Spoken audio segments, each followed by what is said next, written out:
पहुंचाते हैं। Okay, breaking news आ रही है मेरे पास।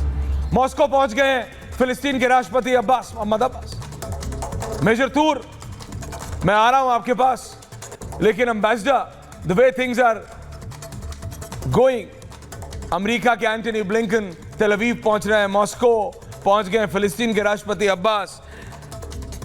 ट्रंप कह रहे हैं बाइडेन क्या आईक्यू बहुत लो है, मैं पुतिन से नेगोशिएट कर सकता हूं, यह जंग इसलिए हो रही है क्योंकि हमारे अमेरिका के राष्ट्रपति ऐसे बेवकूफाना डिसीजन ले रहे हैं। ये मेरे शब्द नहीं है, these are exactly what Donald Trump कह रहे हैं एलोन मस्क को जो बाइडेन के बारे में। और जब स्पेसिफिकली इस वॉर के बारे में पूछा गया तो बोला ना मैं पुतिन से नेगोशिएट कर सकता हूं। सो अमेरिकन इंटरनल पॉलिटिक्स कहीं ना कहीं, ये जो इंटरनेशनल इंपैक्ट होता है अमेरिकी पॉलिटिक्स का, और कोई ना कोई देश बर्बाद हो जाता है जब भी रूलिंग अमेरिकन डिस्पेंसेशन लो होती है, ये अपने आप में मतलब गजब है साहब।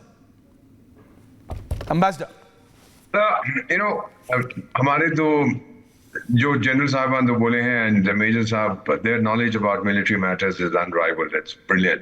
हमारी ट्रेनिंग अलग होती है सर, हम लोग समझने की कोशिश करते हैं कि कोई देश जो भी करता है वो क्यों करता है। ईरान को क्या मिलेगा इजराइल को ठोक के सर? इंटेंशन क्या है? क्या उसको जमीन चाहिए गाजा में, या फिर उसको एडमिरेशन चाहिए अरब्स? अरब तो उसको बिल्कुल पसंद नहीं करते। वेस्टर्न सैंक्शन ने उसकी इकोनॉमी को बर्बाद कर दिया है। खाने की कमी है, मेडिसिन, हेल्थ इक्विपमेंट, व्हाटएवर। लोग गरीब हो रहे हैं, इन्फ्लेशन बहुत हाई है, currency depreciation. So what will it gain? वो कर रहा है अपने इंटरनल पर्पसेस के लिए। और ये बहुत बार मैंने बहुत से देशों में 51 इयर्स इन डिप्लोमेसी देखा है, to distract attention from domestic issues they launch an external adventure. नहीं तो और कोई बात बनती नहीं है। उसको पता है that he will get hit so hard कि उसको 50 साल लग जाएंगे फिर उठने में। So therefore it's either madness और इट्स एन अटेम्प्ट कि हम डोमेस्टिकली अपनी ताकत, अपने रूल को कंसोलिडेट करें। तीसरा मुझे कुछ नजर नहीं आ रहा सर, नजर नहीं आ रहा है। लेकिन कर्नल शैलेंद्र सिंह, मेरे पास जो अगली ब्रेकिंग न्यूज आ रही है, वो बहुत ज्यादा इंपॉर्टेंट है। वो यह है कि यूएस ने, America United States has lift restrictions of sale of bombs to Saudi Arabia.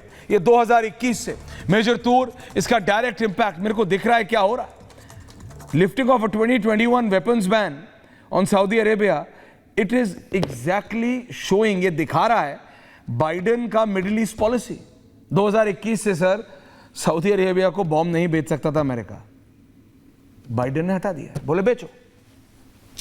अगर उससे पहले ये जो S-400 के ऊपर हमारा इतना कंसर्न आ रहा है ना कि अगर वो मिल भी जाता है ईरान को तो मेरे ख्याल कोई माइंड बॉगलिंग इफेक्ट आ जाएगा। मैं आपको S-400 की बिल्कुल जो क्लैरिटी के साथ चीज़ें हैं वो बता रहा हूँ। 40 किलोमीटर लो ऑल्टीट्यूड रेंज पर ही वो इंटरसेप्ट कर इनकमिंग प्रोजेक्टाइल को डिस्ट्रॉय कर पाएगी। Maximum the number of simultaneously engage target is limited only to 36। आपको क्या लग रहा है इजराइल को ये सब नहीं पता है?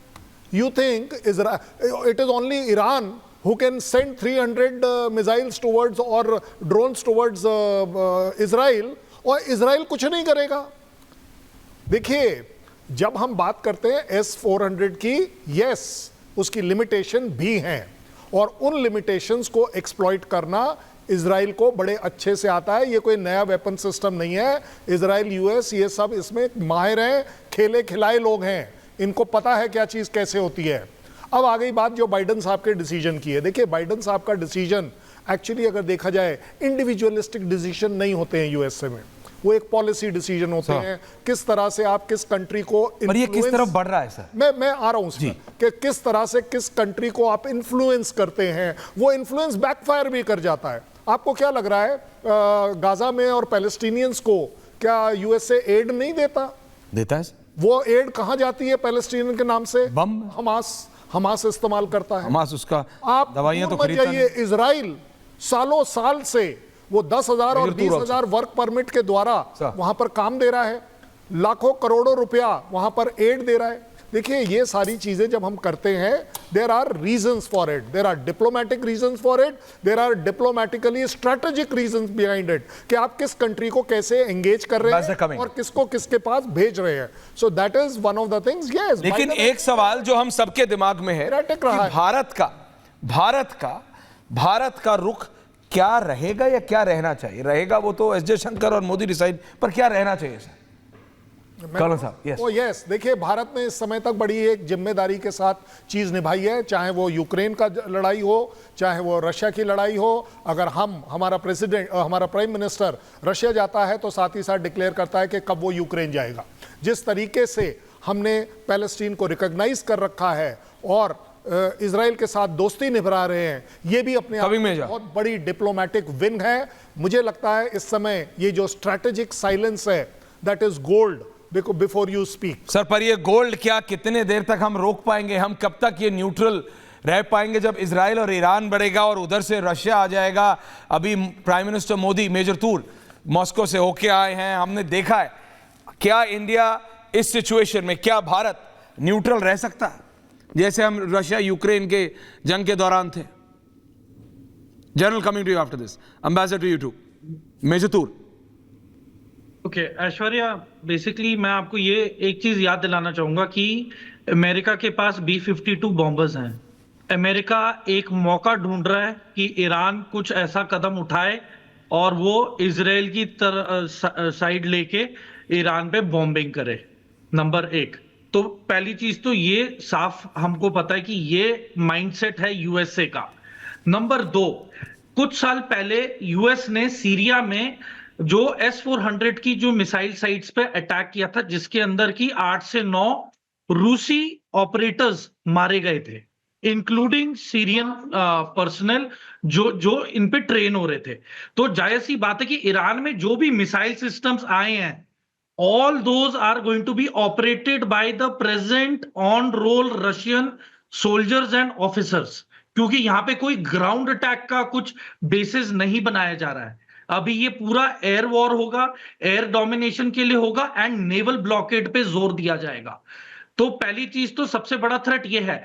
ऊपर से मैं एक चीज और सब दर्शकों को बोलना चाहूंगा कि इजिप्ट और जॉर्डन के रोल को क्यों नहीं कोई सवाल कर रहा है, बिकॉज ये दोनों बहुत ही बड़े डिसाइडिंग कंट्रीज होंगी in the outcome of the war in case Russia, Iran, China, Lebanon, Syria, Iraq और पैलेस्टाइन, इनका तो एक गुट बन चुका है। मुद्दा रहेगा कि ग्राउंड ऑफेंसिव में कौन पहले बढ़ेगा? सीरिया की तरफ से पहले पहल होगी या लेबनान से हिजबुल्लाह अंदर एंटर करने की कोशिश करेगा? साइमल्टेनियसली वहां से मिसाइल्स ईरान दागेगा या फिर आगे की रणनीति क्या है इजिप्ट और जॉर्डन की? ये बहुत बड़ा डिसाइडर होगा in terms of war strategy. लड़ाई तो लगेगी नो डाउट। और जहां तक इंडिया का सवाल है इस लड़ाई को लेके, मैं तो यही कहूंगा कि हमें पूरी कोशिश करनी चाहिए टू स्टॉप दिस वॉर। यदि ये नहीं होता है तो हमें पहल करनी चाहिए कि ईरान को समझाने की कि वो आगे लड़ाई के लिए ना आगे तरफदारी करे, क्योंकि ये सिर्फ इंडिया को नहीं, ये पूरे एशिया को इंपैक्ट करेगा in terms of the oil prices, जिसकी वजह से हम अभी बहुत डिपेंडेंट है।